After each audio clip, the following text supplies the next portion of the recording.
వీక్షకులందరికీ నమస్కారం. అందరికీ నూతన ఆంగ్ల సంవత్సర శుభాకాంక్షలు. 2025వ సంవత్సరం జనవరి మాసంలో ఏ విధమైనటువంటి గ్రహగతులు ఉన్నాయి, తద్వారా 12 రాశులపై ఇవి ఏ విధమైనటువంటి ప్రభావాన్ని చూపిస్తాయి అనేటువంటి విషయాన్ని పరిశీలన చేద్దాం. ముఖ్యంగా ఈ మాసంలో ఉన్నటువంటి గ్రహగతులను గమనిస్తే, ఈ మాసంలో గురుడు వక్రించి వృషభ రాశి యందు సంచారం చేస్తూ ఉన్నారు.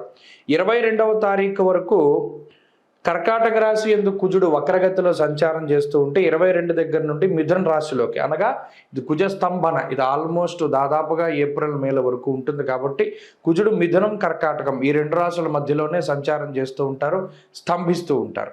అందువల్ల 22వ తారీఖు నుండి మరలా వెనక్కి వెళ్ళి స్తంభిస్తారు. కాబట్టి మిథున రాశిలో ఉన్న ఫలితాలు కుజుడికి వర్తిస్తూ ఉంటాయి. అలాగే కేతు కన్యా రాశి యందు ఈ మాసం ప్రారంభంలో, అనగా 5వ తారీఖు నాడు మూల 1వ పాదంలోకి, అనగా ధను రాశిలోకి బుధుని యొక్క సంచారం ఉంటుంది. ఇక ఈ మాసంలోనే 15వ తారీఖు మకర సంక్రమణం, కాబట్టి అప్పటి నుండి రవి మకర రాశిలో సంచారం చేస్తారు. అలాగే ఈ మాసంలో శుక్రుడు 28వ తారీఖున మీనంలోకి సంచారం చేస్తున్నారు. అప్పటి వరకు శనితో కలిపి శుక్రుడు కుంభంలో ఉంటారు. మీనమందు రాహుగ్రహం సంచారం చేస్తూ ఉన్నారు. ఇది ఈ మాసంలో ఉన్నటువంటి పరిస్థితి. అయితే తెలుగు మాసాలలో చూసుకుంటే ఈ మాసాన్ని పుష్యమాసము అంటారు. పుష్యమాసమునందు ఏ కార్యక్రమాలు చేయాలి, ఏమేమి చేయకూడదు అనేటువంటి విషయాన్ని కూడా మనం తెలుసుకోవాలి. పుష్యమాసంలో గృహప్రవేశాలు, గృహారంభాలు, వివాహాలు లేదా ఏ విధమైనటువంటి శుభ కార్యక్రమానికి సంబంధించినటువంటి పనులు కానీ, శుభ కార్యక్రమాలు కానీ చెయ్యరు. దీన్ని శూన్యమాసము అన్నారు. మరీ ముఖ్యంగా ద్విస్వభావ రాశిలోకి రవి ప్రవేశించిన తర్వాత, అనగా 16వ తారీఖు డిసెంబర్ దగ్గర నుండి ధను రాశిలోకి రవి ప్రవేశం చేసిన తర్వాత, డిసెంబర్ 16 నుండే ఒరిజినల్గా గృహారంభాలు కానీ గృహప్రవేశాలు కానీ చేయకూడదు. కానీ పాపం తెలియక చాలామంది వాటిని ఆచరిస్తూ ఉన్నారు. అలాగే గోదావరి జిల్లాలో నెలగంట పట్టిన తర్వాత, అంటే సంక్రాంతి నెల పట్టిన తర్వాత శుభ కార్యక్రమాలు ఏవి చేయరు. మరలా అంతర్వేది రథోత్సవం కానీ అంతర్వేది ఏకాదశి కానీ తర్వాత వరకు కూడా చేయరు. అయితే ఈ మధ్యకాలంలో కొంతమంది మాఘమాసంలో చేసుకుంటూ ఉన్నారు వివాహాది శుభ కార్యక్రమాలు. దానికి కూడా ఏ విధమైన దోషం లేదు. కానీ దీన్ని శూన్యమాసము అంటారు. దాదాపుగా జనవరి నెలంతా కూడా పుష్యమాసమే ఉంటుంది. కాబట్టి ఈ పుష్యమాసమున శంకుస్థాపనలు చేయకూడదు. పుష్యే చాగ్ని భయం చేయవ అంటూ ఉన్నది శాస్త్రం. అనగా ఈ మాసంలో ఏదైనా ఒక పని చేస్తే అది అగ్ని సంబంధంగా కాలిపోతుంది, బూడిదైపోతుంది అన్నారు. అందుకనే అసలు ఏ విధమైన శుభ కార్యక్రమాలు చేయకూడదు. ఇది ప్రధానంగా గుర్తుపెట్టుకోవాల్సింది. అలాగే గృహప్రవేశాలు కాదు, ఇంకేవి కూడా కార్యక్రమాలు చేయరు. అందుకనే దీన్ని శూన్యమాసము అన్నారు. అంటే ఈ మాసంలో ఏ విధమైనటువంటి శుభ కార్యక్రమాలు ఉండవు. అలాగే ఈ జనవరి నెలలోనే మకర సంక్రమణం జరుగుతుంది. కాబట్టి ఈ జనవరి నెల 15వ తారీఖు నాడు సంక్రమణం రోజున పితృదేవతల్ని స్మరించి వారి పేర్ల మీద స్వయంపాక దానాదులు అవి చేస్తూ ఉంటారు. కాబట్టి ఈ సంక్రాంతికి కూడా పంట చేతికి వస్తుంది. కాబట్టి ఆ చేతికి వచ్చినటువంటి పంట ఏదైతే ఉన్నదో దానిలో కొంత భాగం హరిదాసులకి, జంగం వాళ్ళకి, బ్రాహ్మలకి, లేకపోతే ఇంకా రకరకాలైనటువంటి వారు ఎవరైతే పూజనీయులైనటువంటి స్థానాల్లో, అంటే పెద్దల పేర్లు చెప్పిస్తూ ఉంటారు, బియ్యాలు వారికి ఇస్తూ ఉంటారు. వారికి చక్కగా ఈ 15వ తారీఖు నాడు ఇవ్వవచ్చును. అంతేకాకుండా ఈ మాసంలో ఈ గ్రహస్థితిని బట్టి ద్వాదశ రాశుల ఫలితాలు కూడా మనం ఇప్పుడు చెప్పుకుందాం. వృషభ రాశి వారికి జనవరి నెలలో గ్రహాల తాలూకు స్థితిగతులను పరిశీలన చేస్తే 22వ తారీఖు వరకు కుజగ్రహం తాలూకు అనుకూలత చాలా ప్రస్ఫుటంగా కనబడుతూ ఉన్నది. అలాగే 15వ తారీఖు వరకు అష్టమ రవి యొక్క స్థితి కనబడుతూ ఉన్నది.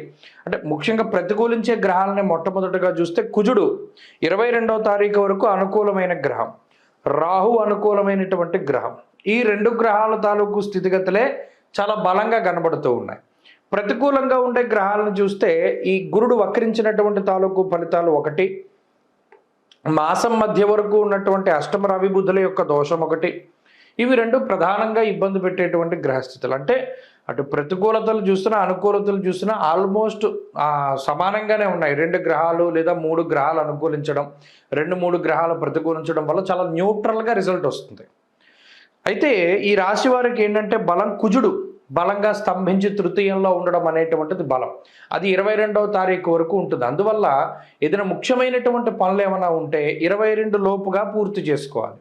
అయితే ఈ కొత్త సంవత్సరాన్ని మంచిగానే ప్రారంభం చేయగలుగుతారు వృషభ రాశి వారు. మరీ ముఖ్యంగా అనుకున్నటువంటి వాటిల్లో కొంత జాప్యం ఉంటుంది.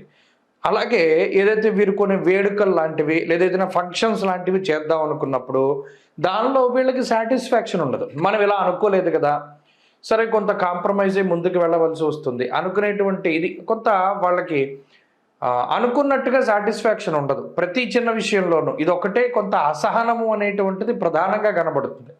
ఈ అసహనము అసంతృప్తి ఈ నెలంతా కూడా ఎక్కువ ఉంటుంది. మరీ ముఖ్యంగా ఏదో జరిగిపోయిన దాన్ని వదిలేయకుండా పట్టించి కూర్చుంటారు.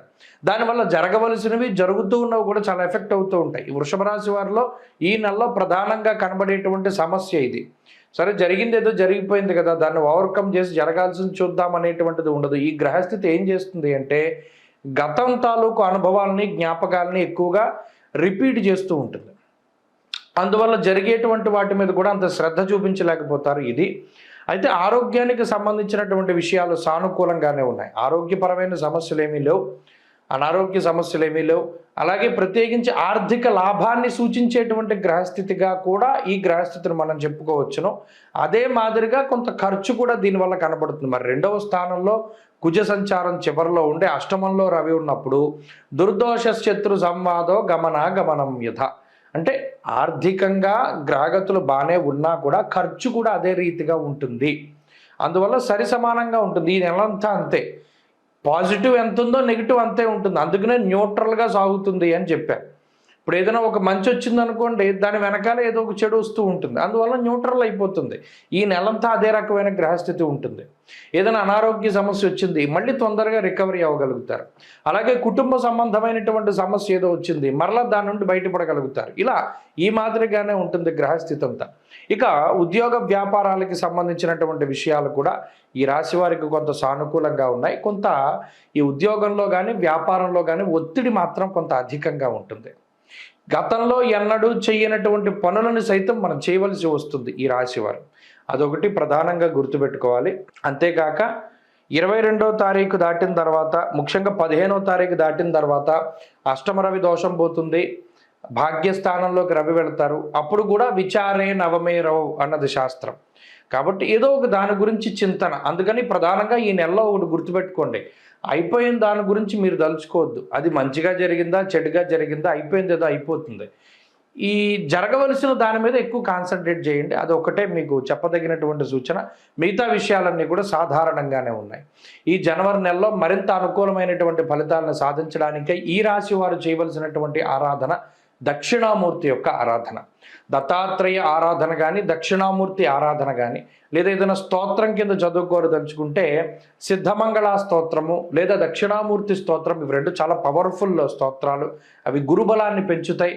తత్ఫలితంగా ఈ నెలలో మరింత అనుకూలమైనటువంటి ఫలితాలను పొందగలుగుతారు. స్వస్తి.